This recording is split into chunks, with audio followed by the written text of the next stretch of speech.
ఉపవాస కూడికల రెండవ రోజు రాత్రి కూటానికి చేరి వచ్చిన మీకందరికీ న్యాయాధిపతి అయిన యేసుక్రీస్తు నామములో హృదయపూర్వకమైన వందనాలందరికీ.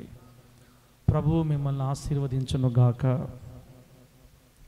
ఆత్మీయంగానో ఆర్థికంగానో సమస్త విషయాల్లో దేవుడు మనందరికీ క్షేమాభివృద్ధిని కలుగజేయునుగాక.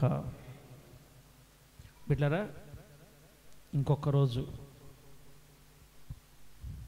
రోజు అయిపోతే మనం నూతన సంవత్సరంలోకి 2024 సంవత్సరంలోకి వెళ్ళిపోతాం. అంటే మనకి వయసు ఒక సంవత్సరం పెరిగిపోయింది. మనం పెద్దవారు అయిపోతున్నాం. సమాధి ఒక సంవత్సరం ముందుకు వచ్చేస్తుంది, దగ్గరికి వస్తుంది.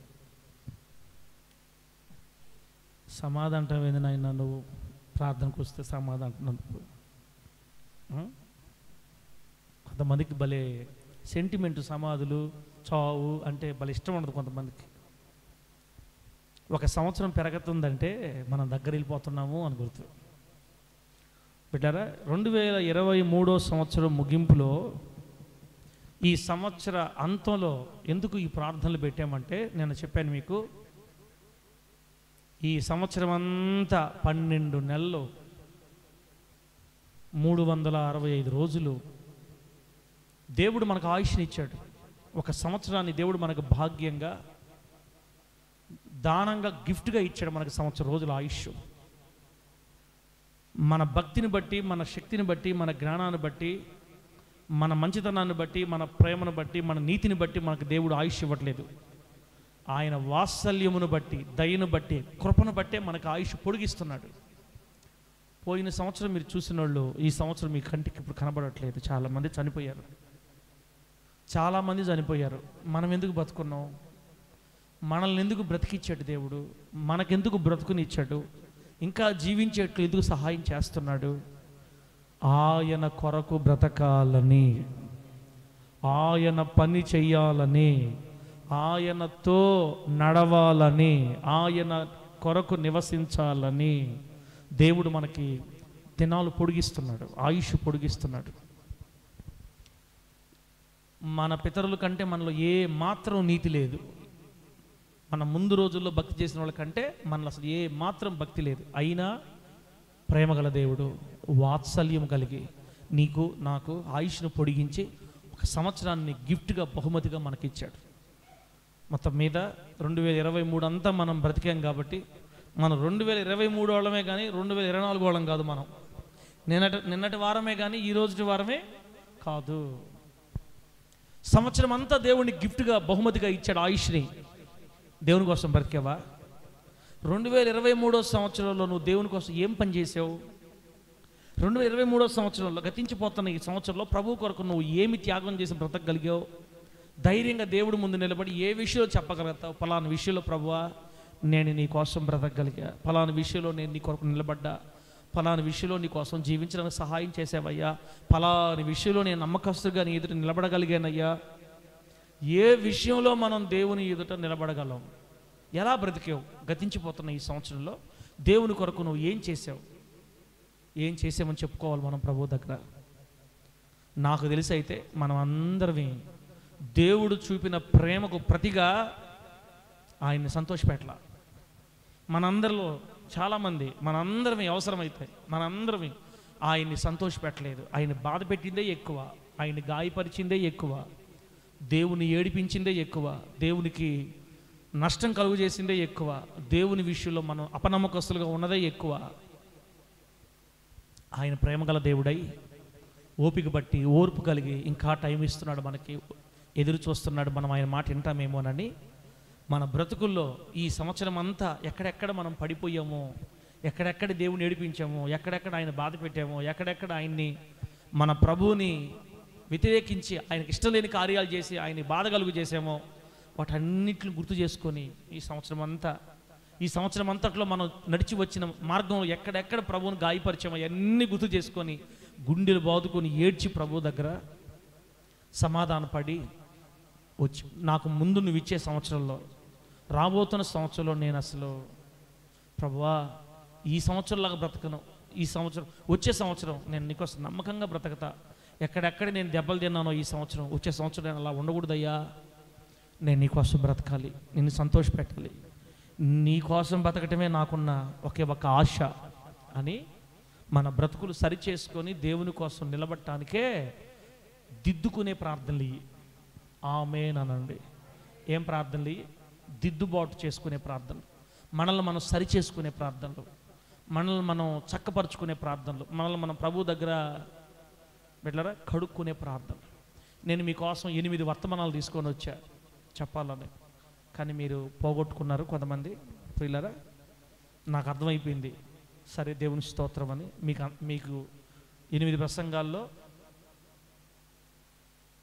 బిడ్డలారా రెండు పోయినాయి ప్రస్తుతానికి, మిగతా 6 మీరు వింటారు. ఈ పర్వాలేదు, అందుకని కొంచెం విలువైన వాటిని మీకు చెప్పాలని ఆ ఉన్న వాటిల్లో ఒక ప్రసంగం సిద్ధం చేసి తీసుకొచ్చాను. ఈరోజు దేవుడు ముగించబోతున్నటువంటి ఈ సంవత్సరంలో, రాబోతున్న సంవత్సరాల్లో మనం ఏం చేయాలో, ఎలా ఉండాలో, మన బ్రతుకులు కొన్ని విషయాలను ఎది చూపించాలో ప్రభు కోరుకుంటున్నాడు. ఒకవేళ ప్రభు చూపించిందిగా నిజమైతే వెంటనే ప్రభువుని క్షమాపణ అడిగి కన్నీళ్లు విడిచి ప్రభు దగ్గర ఆడద్దాం, గుండెలు బాదుకొని ఆడద్దాం, ప్రార్థన చేసుకుందాం. వాక్యం తర్వాత బైబిల్ గ్రంథాలు తీస్తే దేవుని వాక్యాన్ని చదువుకుందాం. బైబిల్ గ్రంథాలు తెరిస్తే దేవుని వాక్యం చదువుకుందాం. అపోస్తులైన పౌలు గారు తిమోతికి వ్రాసిన మొదటి పత్రిక, అపోస్తులైన పౌలు గారు తిమోతికి వ్రాసిన మొదటి పత్రిక 4వ అధ్యాయం. తిమోతికి వ్రాసిన మొదటి పత్రిక 4వ అధ్యాయం 8వ వాక్యాన్ని నేను చదువుతున్నాను, ఆలకించండి. 4వ అధ్యాయం 8వ వాక్యం. శరీర సంబంధమైన సాధకము కొంచెము మట్టుకే ప్రయోజనకరమవును కానీ దైవభక్తి ఇప్పటి జీవం విషయంలోనో రాబో జీవం విషయంలోనో వాగ్దానముతో కూడినదైనందున అది అన్ని విషయములలో ప్రయోజనకరము అవును. అన్ని విషయములలో అది ప్రయోజనకరమవును. చదివినటువంటి ఈ వాక్యాన్ని మనందరికీ అర్థమగునట్లు బోధించి వాక్యానుసారంగా బ్రతికే కృప దేవుడు మనందరికీ ప్రసాదించునుగాక. బిడ్డలారా కాసేపు జాగ్రత్తగానండి. బైబిల్ గ్రంథంలో దేవుడు ఒక మాట వ్రాయించి పెట్టాడు మన కోసం పత్రికల్లో. అదేం మాట అంటే, ఇప్పుడు నేను చదివిన వాక్యం మీకు అర్థం అవ్వాలంటే ఇంకొక వాక్యం మీకు చెప్పాలి. ఆ వాక్యం ఏంటంటే, బైబిల్ రాయబడిన మాట, మీ దేహము దేవుని ఆలయమనియో దేవుని ఆత్మ మీలో నివసించుచున్నాడనియో మీరెరుగరా. చెప్పండి, మీ దేహం దేవుని ఆలయమని, దేవుని ఆత్మ మీలో నివసిస్తున్నాడని మీకు తెలియదా? మీరు విలువ పెట్టి కొనబడ్డవారు, మీ సొత్తు కాదు కనుక మీ దేహాలతో దేవుని మహింపరచండి అని కొరింథీయులకి పౌలు గారు రాస్తారు. అంటే మన దేహం దేవుడు నివసించే ఆలయం అని మనం ఎప్పుడు మర్చిపోకూడదు. ఆమేనండి. మన దేహం దేవుడు నివసించే ఆలయం. దేవుడు మనలో నివసించాలనుకుంటున్నప్పుడు మన శరీరాన్ని జాగ్రత్తగా కాపాడుకోవాలా పడలేదా? చెప్పండి, మన శరీరాన్ని జాగ్రత్తగా కాపాడుకోవాలా పడలేదా? నీ శరీరాన్ని నువ్వే కాపాడుకోవాలా? వేరెవరు వచ్చినా కాపాడతారా? శాంతక, ఇప్పుడు నీ శరీరాన్ని, నీ దేహాన్ని అక్కే కాపాడుకోవాలా? ఇంకెవరైనా వచ్చి అక్క మధ్యలో వచ్చి కాపాడిపోతుంటారా? లేదు, మన దేహాన్ని మనమే కాపాడుకో. ఎందుకు కాపాడుకోవాలి? ఇది దేవుడు నివసించే ఆలయం. నీ దేహంలో దేవుడు నివసించాలని కోరుకుంటున్నాడు. ఒకవేళ ప్రభు కొరకు నువ్వు నిలబడి ఉంటే, ఇప్పుడు దేవుడు ఎక్కడో లేడు, పరలోకంలో నీలోనే ఉన్నాడు. ఇది దేవుడు నివసించే ఇల్లు. 6 అడుగులు, 5 అడుగులు, 4 అడుగులు దేహం. ఈ దేహంలో దేవుడు నివసిస్తున్నాడు, పరిశుద్ధాత్ముడు నివసిస్తున్నాడు. ఆయన ఎక్కడో ఉంటే పిలిచి రా రా రా రా అని పిలిస్తే ఆయన ఎక్కడి నుంచో రాడు. ఆయన మన దేహంలోనే, మన శరీరంలోనే, మనలోనే ఉన్నాడు. ఆయన నీ దేహంలోనే ఉంటాడు. నీ దేహంలో నివసించాలని కోరుకున్నాడు. కాబట్టి ఈ దేహాన్ని మనం చాలా జాగ్రత్త కాపాడుకోవాలా. ఆ బాధ్యత మన మీద ఉండాలి. ఈ రోజుల్లో ఉన్న క్రైస్తవులకి దేహాన్ని కాపాడుకునే విలువ తెలియటం లేదు, శరీరాన్ని కాపాడుకునే విలువ తెలియటం లేదు. దేవుని బిడ్డలారా, ఈ శరీరాన్ని చాలా జాగ్రత్తగా దేవుని కొరకు మనం కాపాడుకోవాలి. పరిశుద్ధుడైన దేవుడు నివసించే ఆలయం కాబట్టి ఈ దేహాన్ని పరిశుద్ధంగా మనం కాపాడాలి. అట్లాగే ఇప్పుడు రండి, మనం చదివిన వాక్యం దగ్గరికి వస్తే తిమోతి పత్రిక 4:8 ఏముందంటే, మొదటి తిమోతి పత్రిక, శరీర సంబంధమైన సాధకం కొంచెము మట్టుకే ప్రయోజనకరమవును అని చదివిన వాక్యంలో. శరీర సంబంధమైన సాధకం అనే చోట ఇంగ్లీష్లో బాడీ ఎక్సర్సైజెస్ అని ఉంటుంది.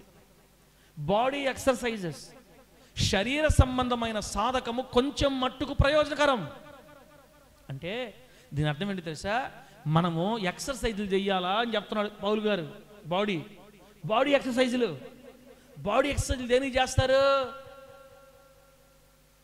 దేనికి చేస్తారంటే ఎప్పుడు పడితే అప్పుడు తినేసి, ఎక్కడ పడితే అక్కడ తినేసి, ఎంత పడితే అంత తినేసి, మన ఒళ్ళు ఇంత లావు అయిపోయి,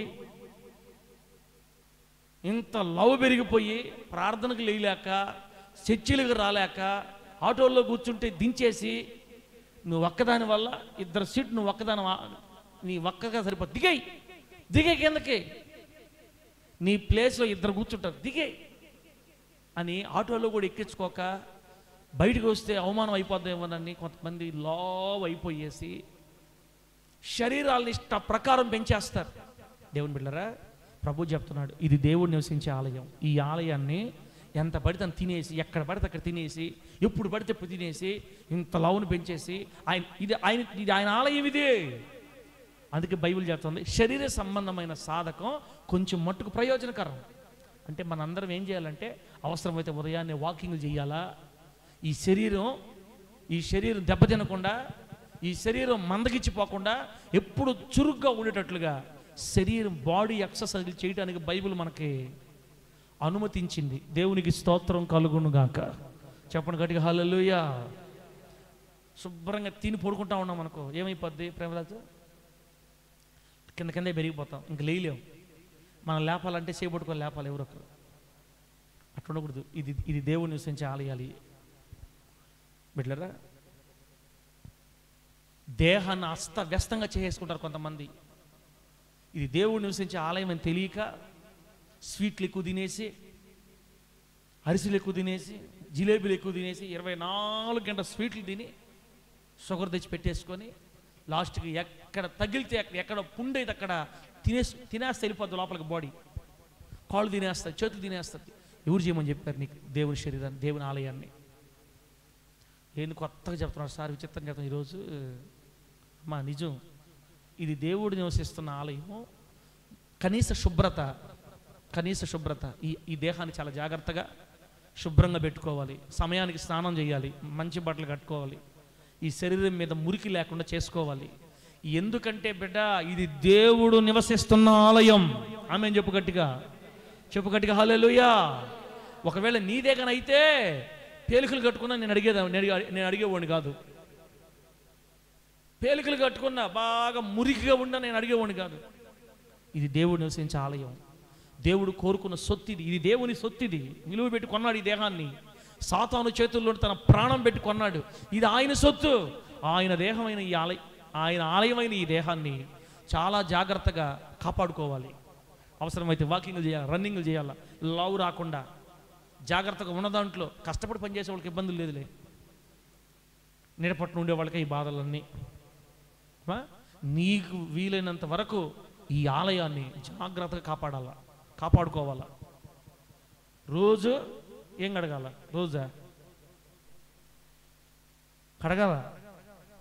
కడగకపోతే ఏమవుద్ది?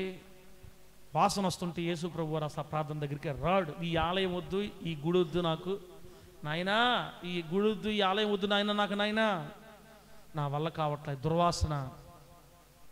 నిజం చెప్పేది నేనమ్మా, నిజం చెప్పేది. కొంతమంది నెలకు ఒకసారి కడతారు, నెలకొక్కసారి పాసి బాగా పళ్ళు మీద పెట్టుకొని, అవిలా ఉంటుండవా? పొళ్ళు మీద నెలకొక్కసారి బాగా పాసి పెట్టుకొని సూత్రం అంటే ఆ దెబ్బకి పారిపోయా కనుకరమ్మా. ఆ వాసన పళ్ళాక దేవుడు, నీ సూత్రం వద్దు, ఆత్రం వద్దు నాయనా, వారంకి ఒకసారి స్నానం చేయటం, బట్టలు సక్రంగా. ఎందుకు మీకు చెప్తున్నానంటే, ఇది దేవుని ఆలయం. శరీర సంబంధమైన సాధకం మనకు ప్రయోజనకరం. ఈ శరీరాన్ని దేవుని సొత్తు కాబట్టి దీన్ని జాగ్రత్త కాపాడుకోవాలి, పరిశుభ్రంగా ఉండాలి. శరీరంలో ఏ ఇబ్బంది లేకుండా చూసుకోవాల్సిన బాధ్యత మనందరి మీద ఉంది. కాబట్టి ఇట్లారా పెరుగుతున్నాను అనుకున్నానంటే పరిగెత్తడమే కానీ ఉదయాన్నే లేచి పరిగెత్తబల్లే, నడిస్తే చాలు 2 కిలోమీటర్లు 3 కిలోమీటర్లు నడిచి వస్తే చాలు, మనం ఇక తగ్గిపోతాం ఆటోమేటిక్గా. జాగ్రత్త కాపాడుకోవాలా బిడ్డలారా. కొంతమంది తిండి ద్వారా కూడా దేవునికి అవమానం తెస్తుంటారు. తిండిల దగ్గర దేవునికి అవమానం తెస్తుంటారు. ఆ భోజనాల దగ్గర కొట్టుకోవటం, మోసాల దగ్గర తిట్టుకోవటం. అందుకే బైబిల్లో దేవుడు ఏం చెప్పాడు తెలుసా? నీవు తిండిపోతు అయిన ఎడల నీ గొంతుకి కత్తి పెట్టుకో అని చెప్పాడు దేవుడే. నువ్వు తిండిపోతు అయితే నీ గొంతుకి కత్తి. కత్తి అంటే మామూలు కత్తి కాదు, వాక్యం అనే కత్తి. వాక్యాన్ని పెట్టుకోవాలా. వాక్యం ఏం చెప్తుందో చూసుకోవాలా. వాక్యం ఏం చెప్పిందో తెలుసా? 1 కొరింథీ పత్రిక 10:31 ఏముందంటే, మనం భోజనం చేసినా నీళ్లు త్రాగినా దేవుని మహిమ కోసమే తినాలి, దేవుని మహిమ కోసమే తాగాలి. ఒక దైవజనుడు మంచి 3 మాటలు చెప్పాడు. క్రైస్తవుడు ఈ భూలోకంలో శరీరాన్ని జాగ్రత్త కాపాడుకోవాలంటే 3 పనులు చేయాలంట. ఈ శరీరాన్ని దేవుని ఆలయంగా మనం వాడుకోవాలంటే 3 పనులు చేయాలంట. దైవజనుడు మంచి మాటలు చెప్పాడు. ఒకటి ఏంటంటే, జీవితంలో ఇంకా నా వల్ల కాదు అనేంతగా మనం తగ్గించుకోవాలంట. తగ్గించుకోవాలి మనల్ని మనం. చెప్పండి, ఇంకా నా వల్ల కాదు, ఇంతకంటే నేను తగ్గించుకోలేను అన్నంతగా ఎంత తగ్గించుకోగలవో అంత తగ్గిపోవాలి. తగులు పెట్టుకోవటం కాదు, అరవటం కాదు, పైకి వెళ్ళటం కాదు, బూతులు తిట్టడం కాదు. ఎంత తగ్గించుకోగలమో అంతగా మనల్ని మనం తగ్గించేసుకోవాలా. అప్పుడు ఈ శరీరం దేవునికి మహిమకరంగా మనం ఇవ్వగలం. ఈ ఆలయంలో ఆయన నివాసం చేయగలడు. వాడు ఒక మాట అంటే నువ్వు 4 మాట్లాడినావు అనుకో, ఈ ఆలయంలో దేవుడు నివాసం చేయలేడు. ఇది శరీరం, దేవుని ఆలయం. ఎంత తగ్గించుకోగలమో అంత తగ్గించుకోవాలి.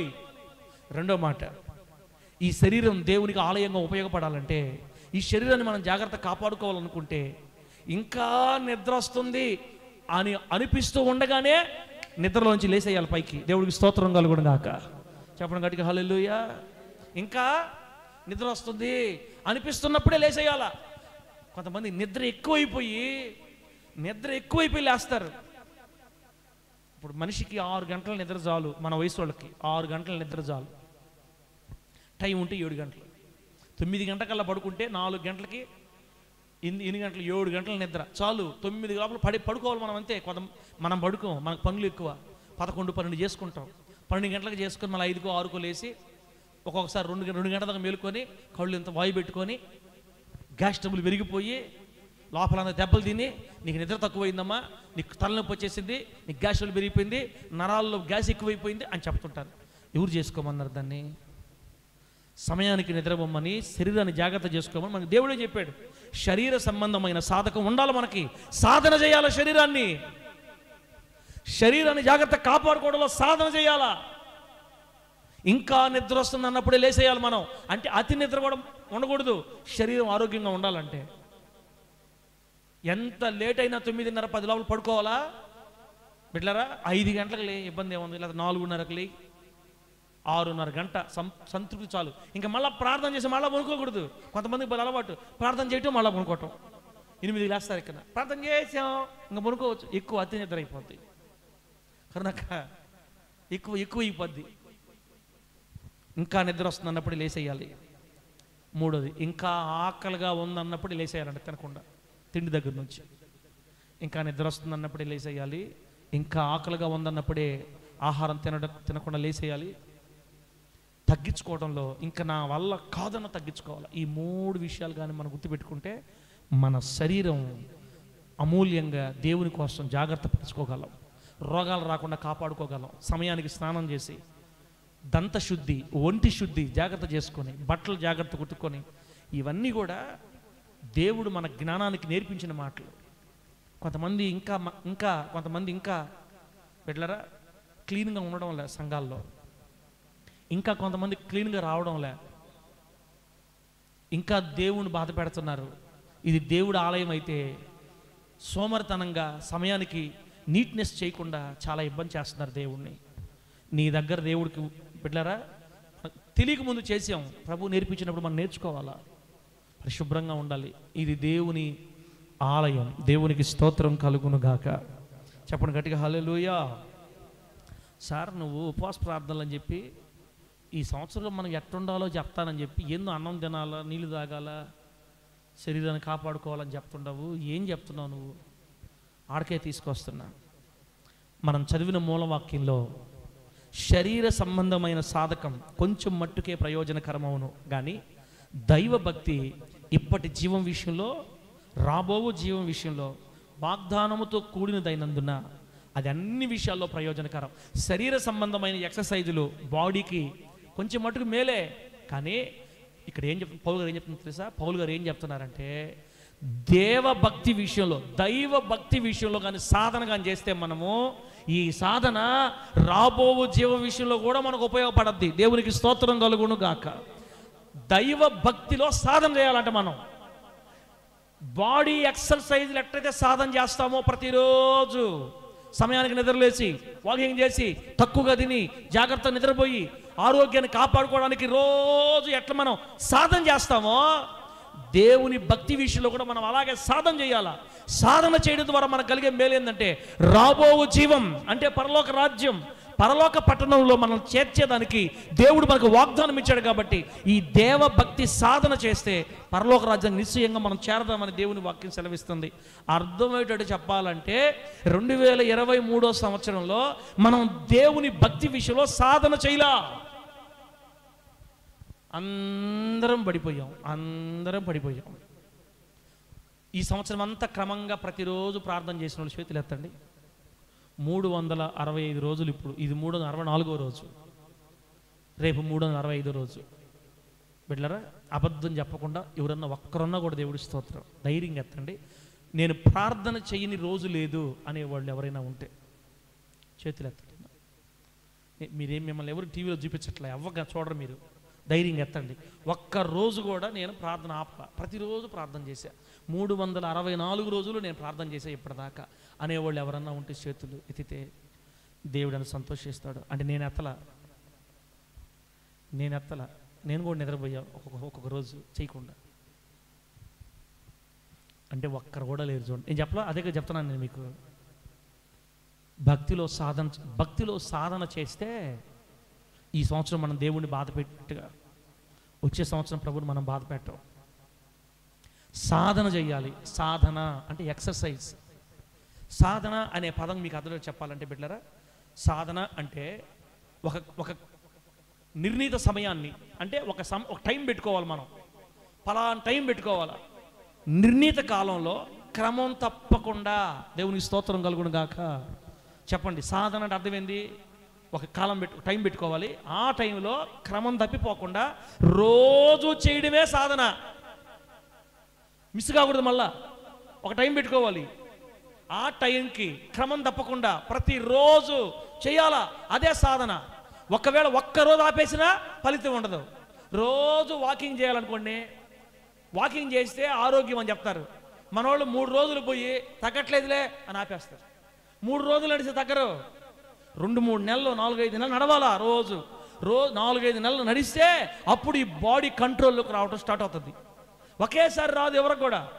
అలాగే భక్తి కూడా ఒక్క రోజులో మనం చేసేయలేము. పౌలు గారు చెప్తున్నారు, తిమోతి, దేవ భక్తి విషయంలో నువ్వు సాధకం చేసుకో. అలా నువ్వు సాధన చేస్తే రాబోయే జీవం విషయంలో నువ్వు దీవెనకరంగా మారుతావు. రాబోయే జీవం విషయంలో నువ్వు ఆ వాగ్దానాన్ని సంపాదించుకుంటావు. రాబోయే జీవ విషయంలో నీకు ప్రయోజనకరం అవుతుంది దేవభక్తి సాధన. అంటే ఒక్క మాట చెప్పాలంటే, ముందు రాబోయే 2024 సంవత్సరంలో సిగ్గుతో దేవుడి దగ్గర తల కొట్టుకుని ఆడవాలి మనం. దేవుడి దగ్గర ఒక క్రైస్తవుడిగా, ప్రభువా నీవు నా కోసం ప్రాణం పెడితే రోజు కనీసం ఒక అరగంట చొప్పున కూడా నేను సంవత్సరం అంతా ప్రార్థన చేయలేకపోయా. ప్రార్థన చేయని రోజు ఉండకూడదు నా జీవితంలో అప్పుడు తీర్మానించుకున్నా పోయిన సంవత్సరం. కానీ ఎన్ని రోజులు నేను ప్రార్థన చేయలేదో, నిన్నెంత బాధ పెట్టానో. నా కోసం నువ్వు ప్రాణం పెట్టావు సిలువలో. నీ చివరి రక్తబొట్టు వరకు కార్చి సాతాను చేతుల్లో నుంచి నన్ను కొనుక్కున్నావు. నా కొరకు నీ యవ్వన రక్తం కార్చావు. నీ ప్రాణం అంతా నా కోసం త్యాగం చేస్తే నీకు నేను నమ్మక ద్రోహం చేశాను ప్రభువా. ఏ ద్రోహం చేశాం మనం దేవునికి?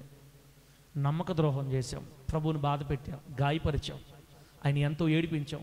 ప్రతిరోజు ఆయన దగ్గర కూర్చోవాలని ఆయన ఆశించేవాడు మన విషయంలో. మనం అలసిపోయి రకరకాల పనులు పెట్టుకొని పనుల్లో విసిగిపోయి అలసిపోయి ప్రభు దగ్గర కూర్చోకుండా 364 రోజులు ఎన్నో రోజులు నష్టం చేసుకున్నాం. అందుకే ఈరోజు ప్రభు ఏం చెప్తున్నాడంటే, పర్వాలేదు, తెలిసి చేశారో తెలియ చేశారో నేను మిమ్మల్ని క్షమిస్తా. ముందు రాబోయే సంవత్సరాలైనా సాధన చేయండి, భక్తిని రోజు క్రమంగా చేయండి. ఒక టైం పెట్టుకోండి, క్రమం తప్పిపోకుండా ఆ సమయంలో ఖచ్చితంగా ఒక సమయం పెట్టుకోవాలి, ఒక స్థలం ఏర్పరచుకోవాలి. ప్రత్యేక స్థలం ఉండాలా, ప్రత్యేక సమయం ఉండాలా. ఆమె నాన్న గట్టిగా మీకు అర్థమయ్యేదానికి 5 గంటల నుంచి 5:30 దాకా, లేదా 4:30 నుంచి 5:30 దాకా నేను ప్రార్థన చేసుకుంటాను ప్రభు అనుకున్నాం అనుకో, నీ ఇంట్లో దేవుడు నీకు ఇచ్చిన ఇంట్లో ఒక మూల, ఒక స్థలాన్ని ఏర్పాటు చేసుకోవాలా. 4:30 నుంచి 5:30 దాకా ప్రతిరోజు క్రమం తప్పిపోకుండా చెయ్యాలి సాధన. ఒకరోజు ఆపేసి, 10 రోజులు ఆపేసి, వారం ఆపేసి ఫలితం ఉండదు. ఎందుకు చేయాలి ఇట్లాగా? ఎందుకు చేయాలి? ప్రభువు నిన్ను ఎందుకు రక్షించుకున్నాడు లోకంలో నుండి? సాతాను చేతుల్లోంచి నిన్ను ఎందుకు కొనుక్కున్నాడు? నీ బదులు ఇంకొకరిని కోరుకుంటే బాగుండేది కదా, నా బదులు ఇంకొకరిని కోరుకుంటే బాగుండేది కదా. మనల్ని ఎందుకు కోరుకున్నాడు? మన ద్వారా కొంతమందిని ఆయన ప్రభు రక్షించుకోవాలని, మనమైతే ఆయన సంతోష పెడతామని, మనమైతే ఆయన ఆశలు తీరుస్తామని, మనమైతే ఆయన కొరకు రోషం గల భక్తి చేస్తామని, మనమైతే ఆయన కోసం రాజీ పడని భక్తి చేస్తామని. ఆమె చెప్పండి గట్టిగా. ఈ 2023లో మనం రాజీ పడలా? ఎన్ని విషయాలు రాజీ పడిపోయాం మనం. సైతాంతో రాజీ పడిపోయాం, లోకంతో రాజీ పడిపోయాం. ఎంత ఏడిపించాం తమ్ముడా దేవుణ్ణి. ప్రార్థన చేయండి అంటే ఎవరు ఏడవట్లా. నిన్న ప్రార్థన చేయండి అంటే ఒక్కరు కూడా సౌండ్ లేదు. అసలు మీకు ఏం అర్థమవుతుందో నాకు అర్థం కావట్లేదు బిడ్డలారా. ఎప్పుడో చచ్చిపోవాల్సింది బతికిచ్చే సంవత్సరం అంతా దేవుడు లాస్ట్ తీసుకొని వచ్చాడు. ఆయన మన మీద ఎన్ని ఆశలు పెట్టుకొని ఉంటాడు. నా బిడ్డలు నా కొరకు ఎట్ట బ్రతుకుతారని ఎంత ఆశలు పెట్టుకో ఉంటాడు. అన్నీ వమ్ము చేసేసావు. నిద్రకే ఎక్కువ టైం అయిపోయింది, తిట్లకి బూతులకే ఈ సంవత్సరం అంతా గడిచిపోయింది. వాళ్ళ మీద వీళ్ళ మీద మాటలకే జీవితం గడిచిపోయింది ఈ సంవత్సరం అంతా. సంఘానికి రాకుండా ఆదివారాల పూట మందిరాల దగ్గర ఇంటికాడ ఆగిపోయిన దానికే గడిచిపోయింది సంవత్సరం అంతా. నీకు ఏడుపు రావట్లేదా? దేవుని మీద ఎంత ఆశలు పెట్టుకున్నాడు బిడ్డ. దేవుని ఆలయమైన ఈ శరీరాన్ని నీకు ఇష్టం వచ్చినట్టు చేపేసావు. తినకూడదు తిన్నావు, చూడకూడదు చూపించావు, చేయకూడదు బట్టి చేపించావు ఈ శరీరం చేత. ఇది ఆయన ఆలయం అయితే ఈ ఆలయాన్ని పాడు చేసేసావు చాలా కాలం. ఈరోజు ప్రభు దగ్గర ప్రార్థన చేయమంటే నీకు ఎందుకు ఏడుపు రావట్లేదు? ఎందుకు గుండె రాయి అయిపోయింది? నీ బదులు ఇంకొకరు కోరుకోని ఉంటే ఆయన సంతోషించేవాడు, నా బదులు ఇంకొకరిని కోరుకోవడం ఆయన సంతోషించేవాడు.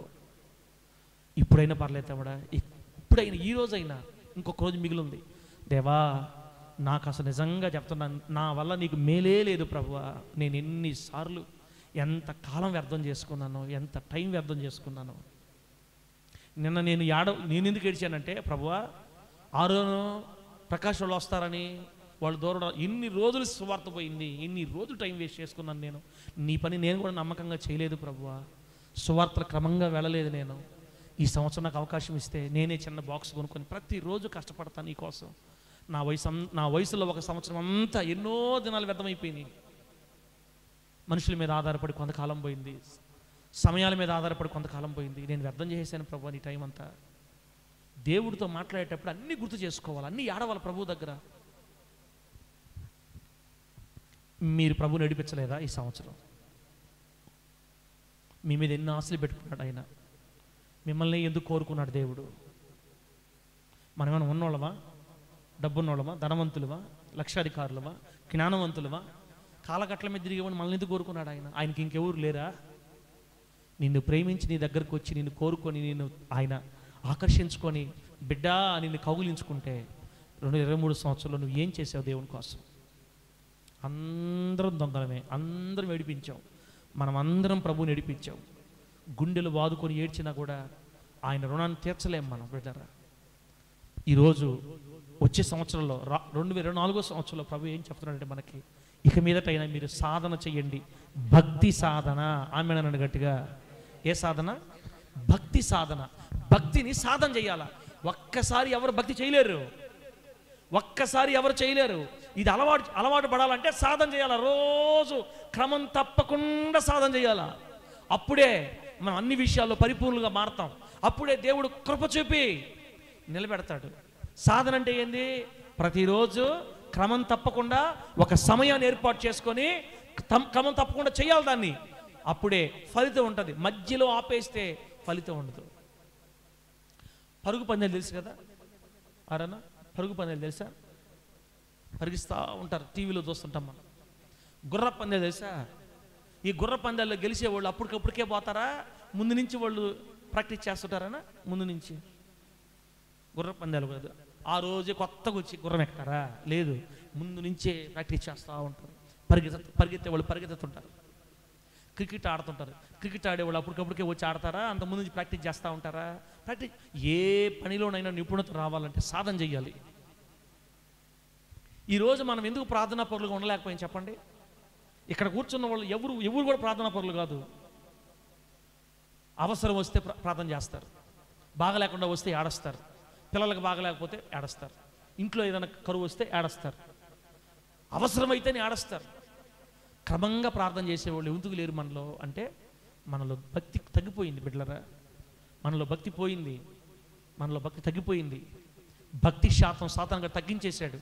పేరుకు మాత్రం క్రైస్తవులు అయిపోయాం అందరమే. ప్రభు మాట్లాడుతున్నాడు ఈరోజు. కన్నీళ్ళు పెట్టి ఆడవాలి ప్రభు దగ్గర. యేసయ్యా, నా మీద ఎంత ఆశలు పెట్టుకున్నావా నువ్వు? నీ ఆశ నేను నెరవేర్చలేకపోయాను ప్రభువా. నిన్నెంతో ఏడిపించాను ప్రభువా. ఈ 2023 సంవత్సరం అంతా ఏడిపించాను ప్రభువా. నేను నీ చిత్తం చేయలేదు. నేను నా మీద ఎన్నో ఆశలు పెట్టుకున్నావో. ముత్తుకూరులో ఎవరికి ఇవ్వలేదు ఇంత మందిరాన్ని దేవుడు మనకే ఇచ్చాడు. ఎంత నమ్ముంటే మనకి ఈ మందిరాన్ని ఇచ్చుంటాడు? ఆమె చెప్పండి. మనం ఎంత డబ్బు ఖర్చు పెట్టి మందిరం కట్టుకున్నాం? మనం డబ్బు ఖర్చు పెట్టామా? మీరేమన్నా మందిరం డబ్బులు ఇచ్చారా? ఎవరన్నా ఇక్కడ ఉన్న డబ్బులు ఇచ్చారా? మనం ఎవరు డబ్బులు వేయలే, మన దగ్గర లేదు, వేయలా. దేవుడు సముద్రాల మీద ప్రజల సొమ్ము తీసుకొని వచ్చి కట్టుకున్నాడు ఆయన మందిరాన్ని.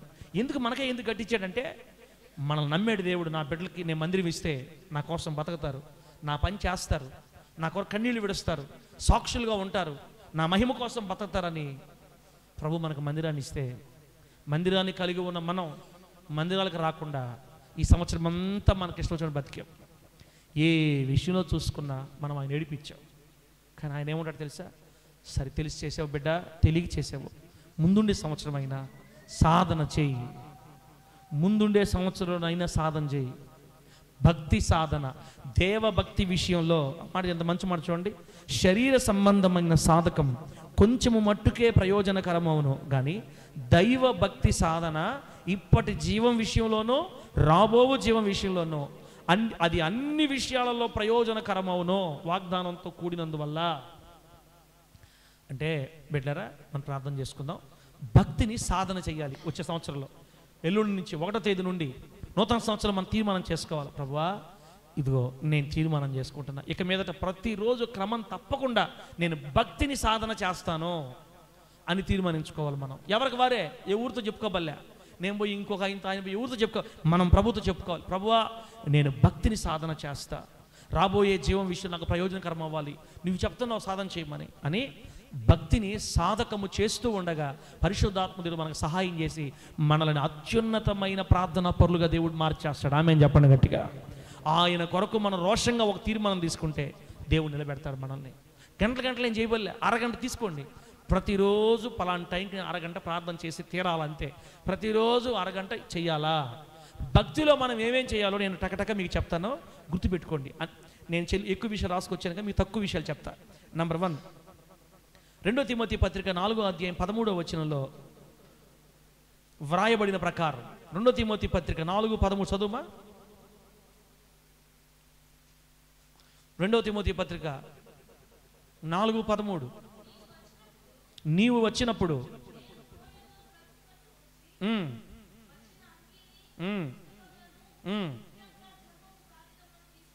చాలు.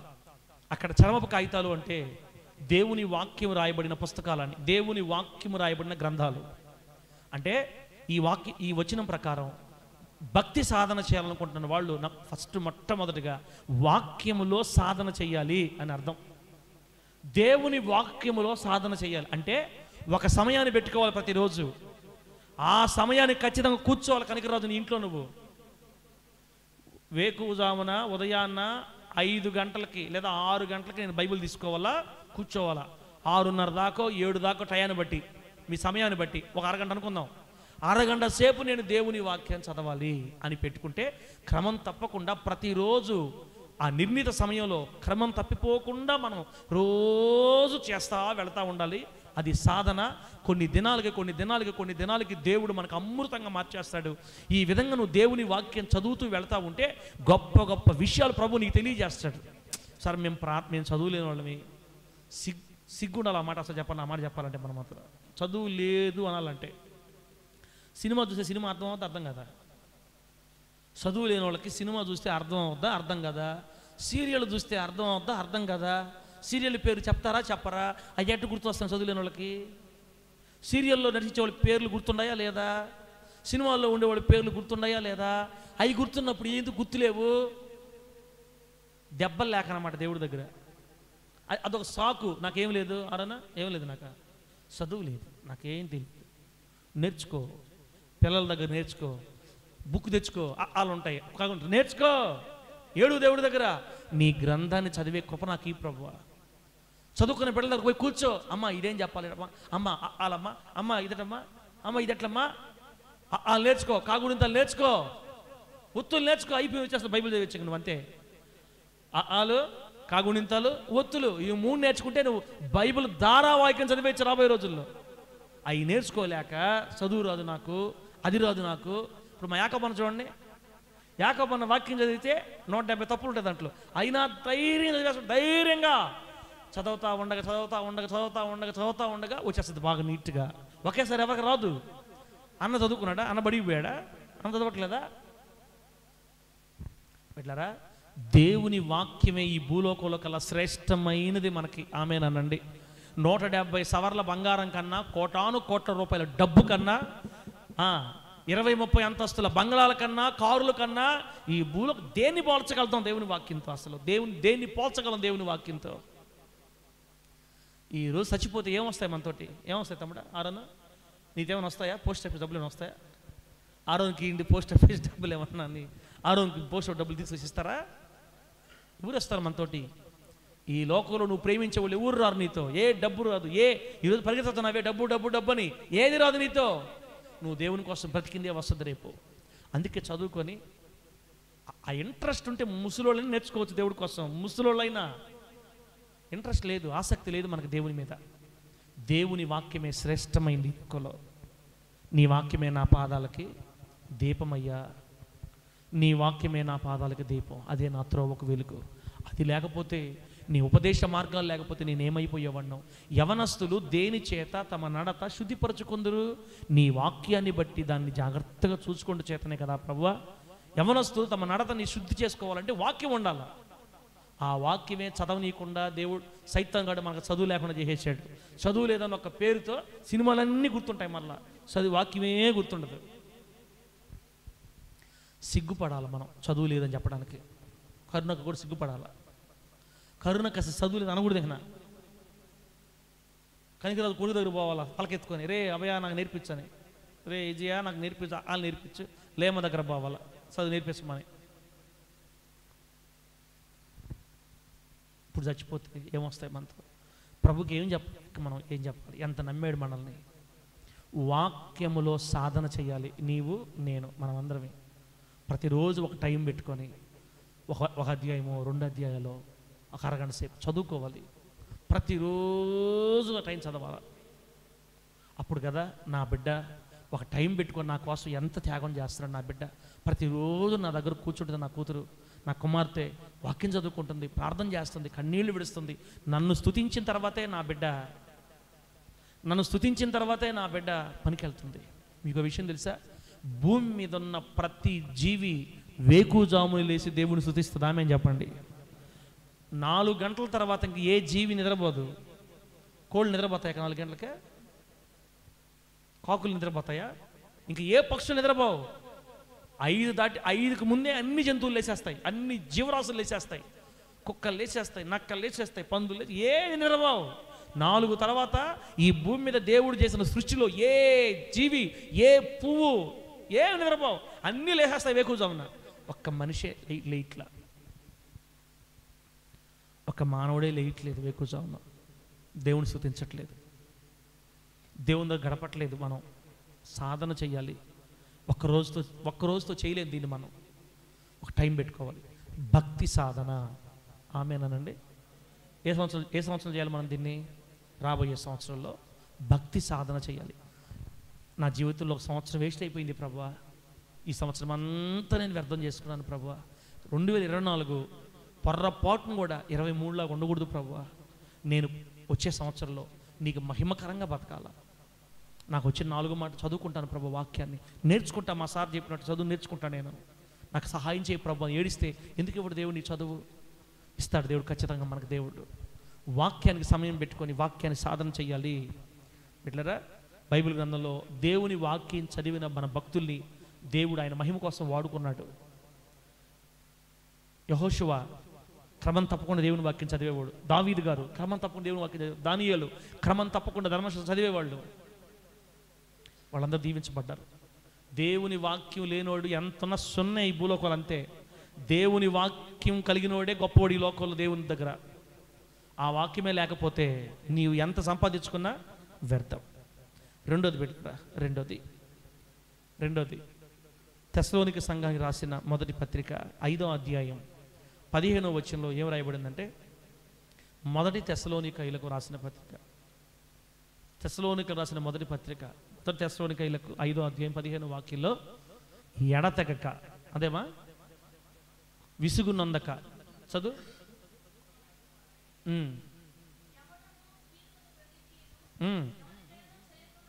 చూసుకోండి.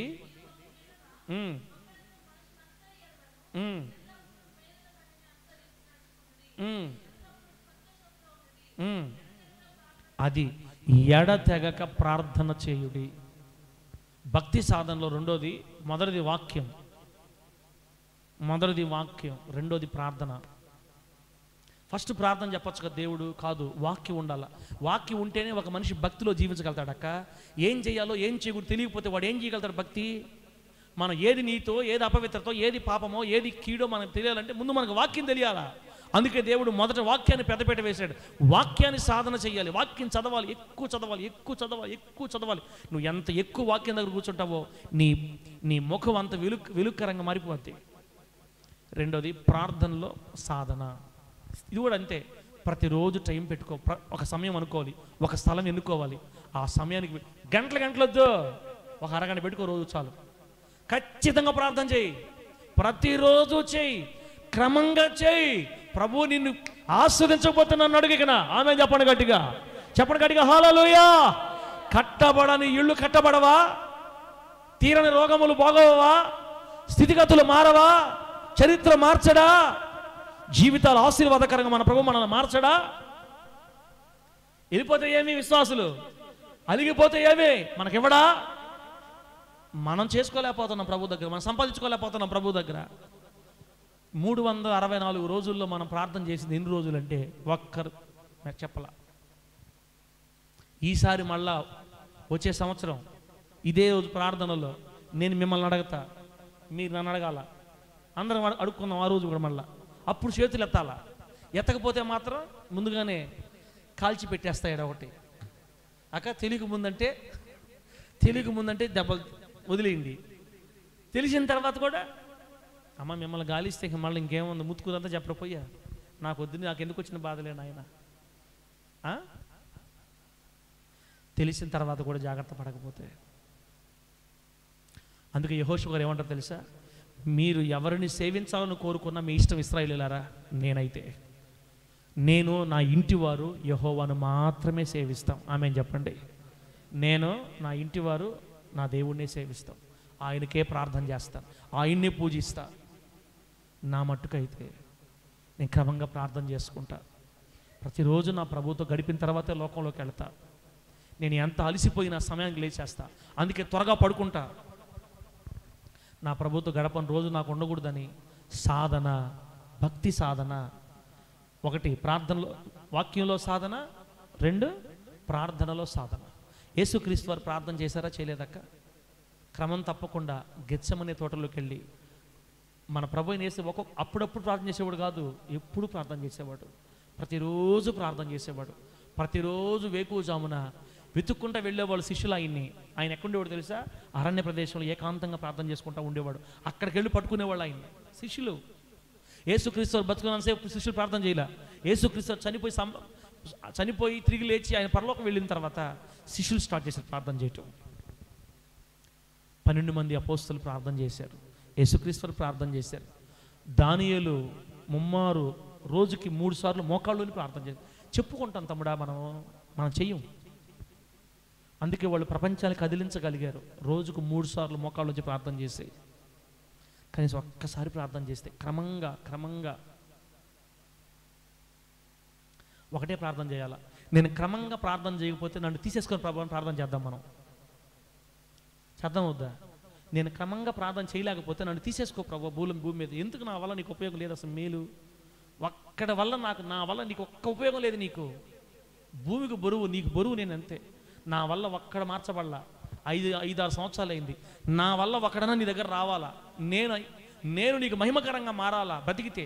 లేకపోతే తీసేయి, ఏదో ఒక రోగం పెట్టి తీసేయి నన్ను అంతే. అదే చేద్దాం, అందరూ చేద్దాం ప్రార్థన. క్రమంగా నేను ప్రార్థన చేయలేకపోతే నీ ఎదుట నన్ను తీసేసుకో ప్రభువా.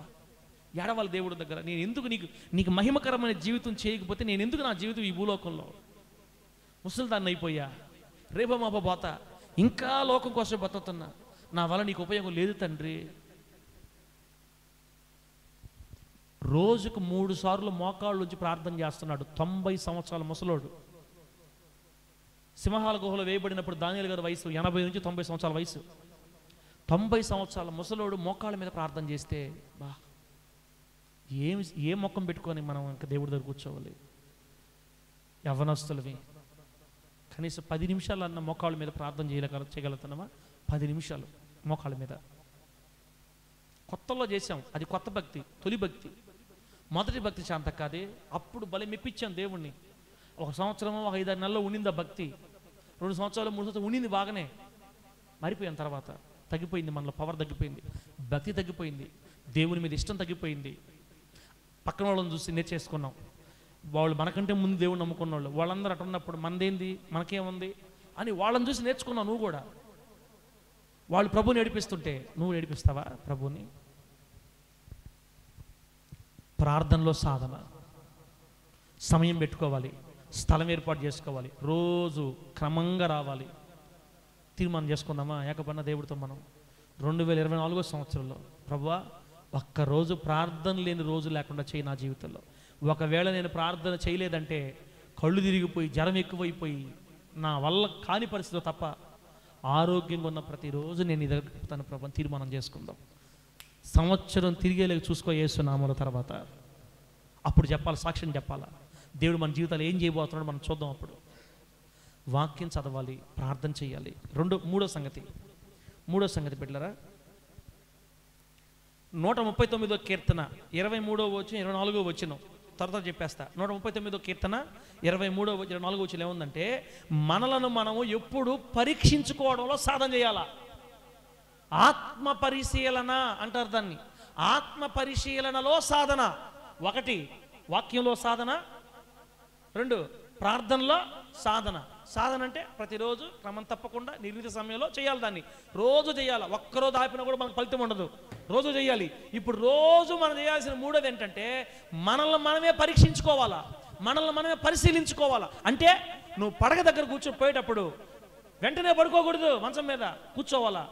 కింద కూర్చొని ఒక 10 నిమిషాలు ప్రార్థన చేయాలి ప్రభు దగ్గర. ప్రభువా ఈరోజు నేను నిన్ను ఏం బాధ పెట్టా, ఏ విషయం నా వల్ల నువ్వు బాధపడ్డావు ప్రభు, నాకు గుర్తు చేయి అంటే వెంట టకా టకా టకా టకా చెప్తాడు దేవుడు నీతోటి. ఈరోజు నువ్వు ప్రార్థన చేయలా, ఈరోజు ఆమెను తిట్టావు, ఈరోజు నీ భర్తను అన్యాయంగా తిట్టావు, ఈరోజు నీ కూతురు అన్యాయంగా తిట్టావు, ఈరోజు పలానా వాళ్ళ గురించి మాట్లాడుకున్నావు, టకా టకా టకా చెప్తాడు దేవుడు. మనల్ని మనమే పరిశీలించుకొని ప్రభు దగ్గర క్షమాపణ అడిగి ఏ రోజుకు ఆ రోజు క్లీన్ అయిపోవాలి. అంతే తప్ప ఇతరుల సంగతులు మనం ఎత్తకూడదు. ఆమె చెప్పండి గట్టిగా. దేవుడు మన దేహాల్ని ఆయన ఆలయంగా వాడుకొని 2024లో మన ద్వారా ఆయన మహిమపరచబడాలని ఆయన కోరుకుంటున్నాడు. మనం చేయాల్సిన 3వది ఏంటంటే, ఆత్మ పరిశీలనలో సాధన చేయాలి. మనల్ని మనం పరిశీలించుకోవడంలోనే సాధన చేయాలి తప్ప ఇతరుల తప్పులు, వాళ్ళు ఎట్లాగా, వీళ్ళు ఎట్లాగా, వాళ్ళ సంగతులు ఎట్లాగా, వీళ్ళ సంగతులు ఎట్లాగా, ఫలానా వెట్ట, ఫలానా అయినట్ట అస్సలు ఇష్టం ఉండదు ప్రభుకి. 2023 అంతా మనం చేసింది ఇదే.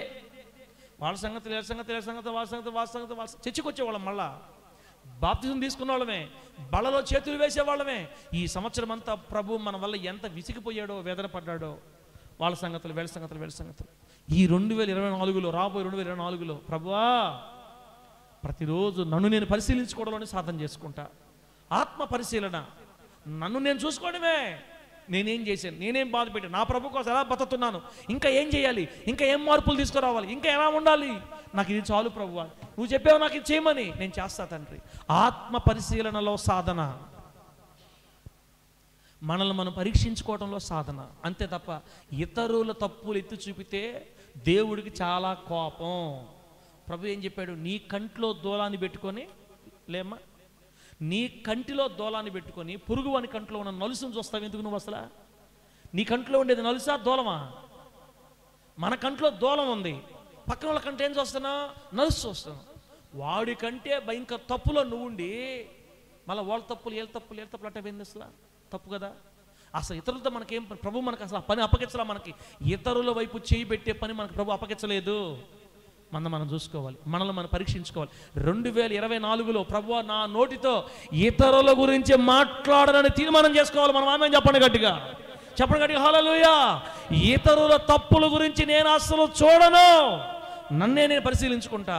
తండ్రి ఈ సంవత్సరం అంతా ఎంత ఏడిపించానో ప్రభు అని నేను ప్రార్థన చేసుకుందాం. మనం 1 వాక్యంలో సాధన, 2 ప్రార్థనలో సాధన, మనల్ని మనం పరిశీలించుకోవడంలోనే సాధన. 4వది 2 తిమోతి పత్రిక 2:21లో పవిత్రతలో సాధన. ఆమె అనండి గట్టిగా, దేంట్లో సాధన? పవిత్రత. మన యేసయ్య పాపము లేనివాడు, పాపము లేని దేవుడు. నిన్ను కోరుకుంటే నువ్వెలా ఉండాలి ప్రభుకి? నీ శరీరం ఎట్లా ఉండాలి? పాపంతో ఉండాలా? పాపం లేనిదై ఉండాలన్నా? నీ శరీరం కూడా, మన శరీరాలు కూడా, మన ఆలయాలు, మన దేహాలు కూడా పాపము లేనివిగా మనం ప్రభుకి ఇవ్వాలి. పాపము లేనివిగా ప్రభువుకి ఇవ్వాలి. కొంతమంది చూడండి పచ్చబొట్లు పొడుచుకుంటూ ఉంటారు, పోయి పచ్చబొట్లు పొడుచుకుంటూ ఉంటారు. నీ దేహానికి పచ్చబొట్లు పొడిపించకూడదని మనకి లేవికాండంలో దేవుడు రాయించాడు. ఇది ఆయన సొత్తు, నీ సొత్తు కాదు. కొంతమంది కోపం వస్తే భర్తను భయపెట్టడానికో భార్యను భయపెట్టడానికో అప్పట్లో కోసుకునేవాళ్ళే. ఇప్పుడు కోసుకుంటున్నారు అన్న దేవుళ్ళు నమ్ముకున్న తర్వాత. ఇప్పుడు కోసుకోవటం, అప్పుడు కోసుకునేవాళ్ళు. భర్తను భయపెట్టాలంటే